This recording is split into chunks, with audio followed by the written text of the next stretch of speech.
Hey guys, it's Sanzi, and today I'm bringing you another top tips video to the channel.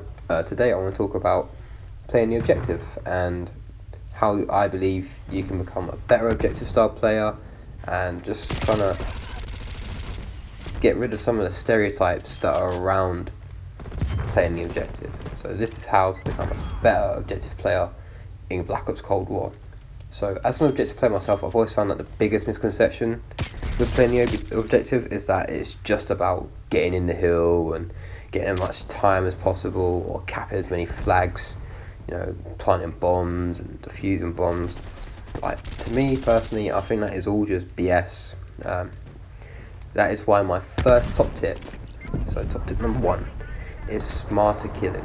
Now, as I said, playing the objective isn't just about getting in the hill, it's about control. So control is a big part of Call of Duty, especially on Black Ops Cold War. So a big part of control is getting kills. So I've always found that you have your Slayer type people on your team, and you have your just straight objective players type people on the team, but sometimes it's really good to be both. So my best advice to becoming one of those best of both players is that to look at the people in the hill. So if there's, say, 2 or 3 people on objective on your team, take it upon yourself to get out of the hill and try and stay around the vicinity. So watch the flanks and what's behind, and try and cut off the enemy, because by doing that you're making your team's life so much easier, so that you can get the wins and you can keep progressing through and get that win to loss up if you care about that. And it's just more fun as well. So another part of smarter killing is flanking. So if you haven't got the objective, flanking is the best and most efficient way of getting behind enemy lines and retaking an objective, because 9 times out of 10 and the enemies aren't watching the flanks unless you're playing like League play or something, and they're not going to watch the flanks. So it's really useful to go around the outside and come up behind the enemies and kill them. So that's tip number 1, smarter killing. My second tip is to anticipate spawns.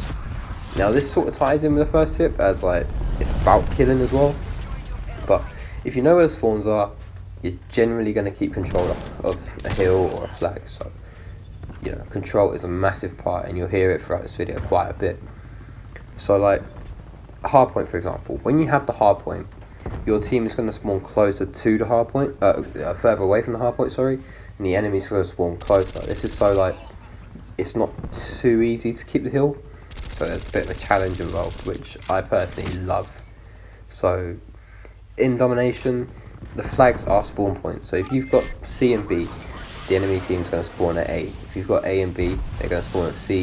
If you've got A and C, they're going to spawn at B. So that is why this leads into my third tip, actually, which is, it only really applies to domination, but that is control the B flag. If you've got control of the B flag, you control the game and how it plays out.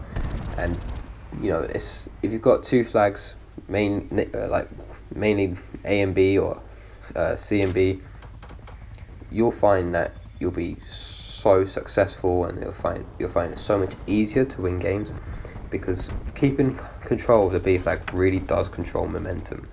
So my fourth tip, is to listen to those annoying commentators that go, Black Ops, we lost, or we're winning this fight.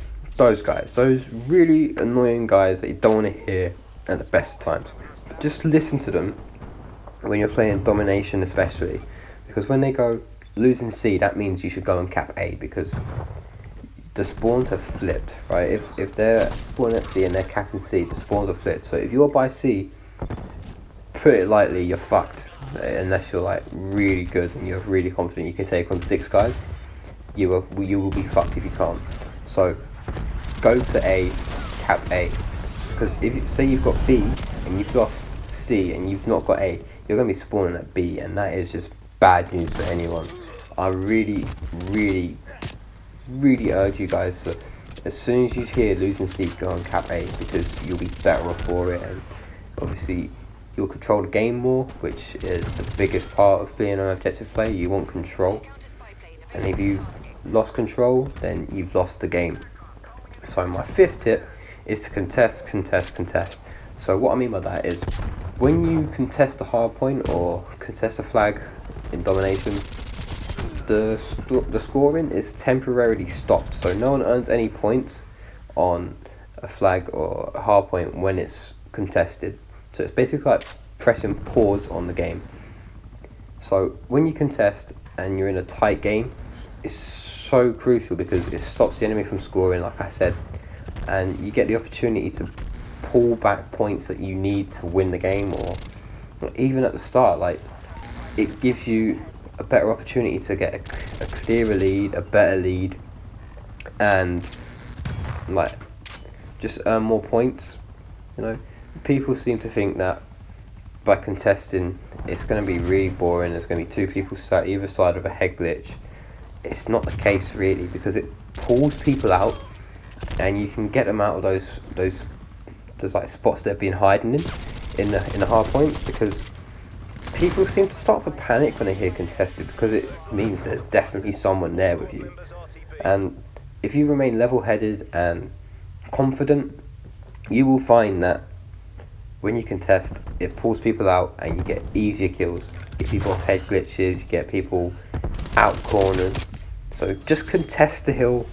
You might die a couple of times, but when you get the gist of how to contest the hill, you'll be so much better off. And you know, if you like to play those competitive game modes, then you'll find that there's so many ways to contest a hard point, and it's really crucial that you do for your team, you know.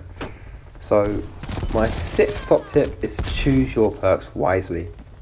Now this is probably the most important tip in the video, because when you're playing as an objective player, you're going to be in the hill more often than most people, which means you will be bombarded by loads of grenades and like tactical grenades. So that's why I always run flak jacket, tac mask, and ghost as well. That's really crucial, and ninja. So I'm going to talk about those 4 perks.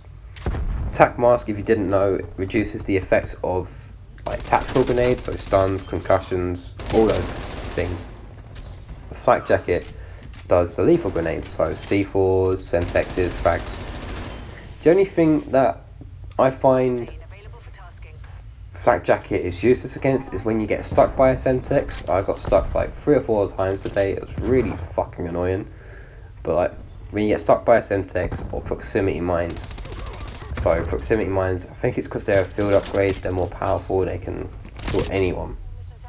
So if you don't crouch in time and you hear a proximity mine go off, then you might as well just set your funeral up and, you know, say RIP, and you've gone to the Call of Duty gods via proximity mine. F in the chat.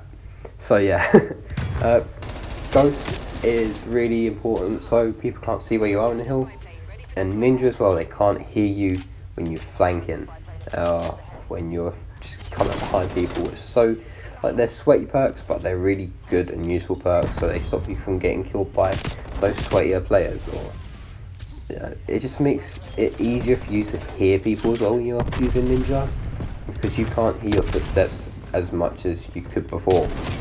So yeah, really choose your perks wisely and you'll be so much better off for it. Número 7, or 7 if you don't know any Spanish, that is to use your bloody stim. Honestly, don't even think about using anything else. The stim is the most important tactical you need. If anyone's running a stun, then you just know they're not having a very good time, because they're dying a lot because they can't stim, and they got to wait like 10 seconds to get back into a fight, where you got your stim. You can stim. You killed little Jimmy camping in the corner without his stim and the stun grenade. So honestly, stim is such a lifesaver. I can't even tell you how many times I've stimmed and it saved my life. Just put it on. Just put it on. Do it now. Do it now. Stop.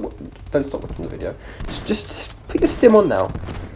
You know, just do it. Do it, please. Do it for me. Don't do it for me. Do it for yourself. Just put the stim on, and you'll find that your life will be made so much easier. So my 8th tip is to play smart. Basically what I mean by this is to move around a hill or flag and just make yourself harder target to hit. Because if you stay in one corner being a little Jimmy, just camping there with your LMG and your stun grenade because you're not using the stim like you should be, you're just going to make yourself so much easier to kill, and that you'll find yourself dying a lot more, and you'll be getting pissed off at the game. You'll be saying it's such a shit game, and you'll be making videos about how shit the game is. But that was me, right? But anyway, you'll find that you die a lot more. So just by moving around, you make yourself a better player as well. So just move around and make sure you're using your stim. Just move around. So that brings me to my 9th tip, right? Do not, if you can help it, try not to be alone in the hill, because when you're alone in the hill and say you're playing hardpoint, it's just you in the hill and you know that everyone on the other team is dead. You know they're going to be coming for you quicker than your teammates are going to be coming to help you. I always find that it's better to team up. So if you know it's just going to be you in the hill, you can sacrifice those a few seconds, unless it's at the end of the game. You can sacrifice those few seconds to the enemy, because when you team up, it's so much it's easier to kill one person than it is to kill two. So obviously 2 people going into that hill, you've got that advantage, which it might not seem like a lot, but you've got an advantage.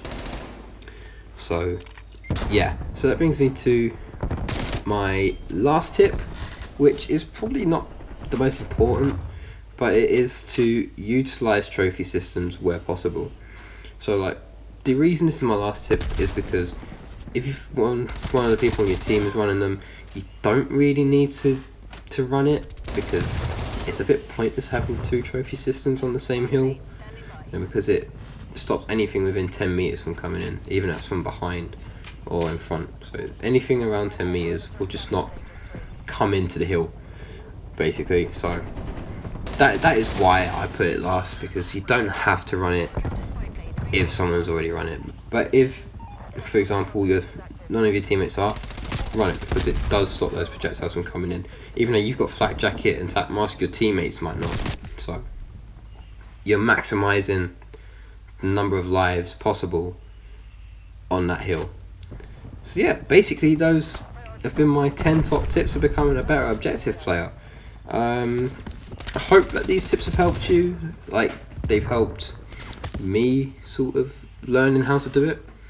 But if you found that this video is really helpful, please smash that like button, and make sure to subscribe and hit that bell so you don't miss an upload on the channel.